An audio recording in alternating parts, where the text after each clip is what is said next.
श्री स्वामी समर्थ. नमस्कार मित्रांनो. अक्कलकोटचे स्वामी समर्थ हे दत्त अवतार श्री नरसिंह सरस्वती यांचेच पुनर्जन्म असल्याचे मानतात. त्यांनी आपल्या आयुष्यात अनेक भक्तांवर कृपा केली, अनेक चमत्कार केले. नदीचे मूळ आणि साधूचे कुळ विचारू नये असे म्हणतात. तरीही एकदा कोणीतरी स्वामींना त्यांचे नाव आणि ते कुठून आले असे विचारले होते. तेव्हा त्यांनी मी नरसिंहभान श्री शैलम जवळच्या कर्दळी वनातून आलोय असल्याचे सांगितले.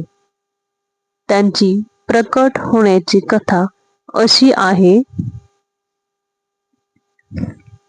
श्री शैलमला महादेवाचे ज्योतिर्लिंग आहे.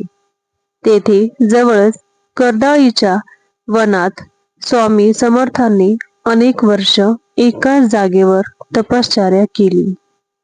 खूप वर्ष तेथे असल्यामुळे त्यांच्या अवतीभोवती झाडे, वेली आणि मुंग्यांचे भले मोठे वारूळ तयार झाले होते. एकदा उद्धव नावाचा लाकूड तोड्या तेथील झाडे आणि ते वारूळ तोडून साफ करत असताना त्याच्या कुऱ्हाडीचा प्रहार स्वामींच्या मांडींवर बसला आणि त्यांनी रक्त यायला लागले. ते जागृत झाले आणि वारुळातून बाहेर आले.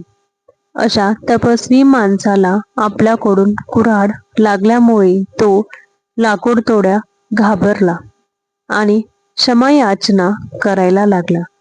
स्वामींनी त्याला क्षमा केली आणि अभय दिले. आता या निमित्ताने जागृत झाल्यावर स्वामींनी आपली तपश्चर्या संपन्न करून पुन्हा लोकांमध्ये जाऊन भक्तींवर कृपा करायचे ठरवले. श्री शैलमहून ते भारतभर भ्रमण करून अक्कलकोटला आले. तेथेच त्यांचे दीर्घकाळ वास्तव होते. भिवू नको, मी तुझ्या पाठीशी आहे.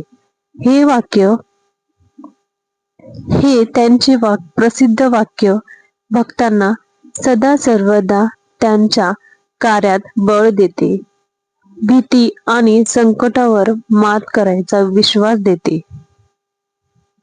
स्वामींचा व्हिडिओ आवडला असेल तर लाईक करा, सबस्क्राईब करा आणि कमेंट बॉक्समध्ये श्री स्वामी समर्थ लिहा. धन्यवाद.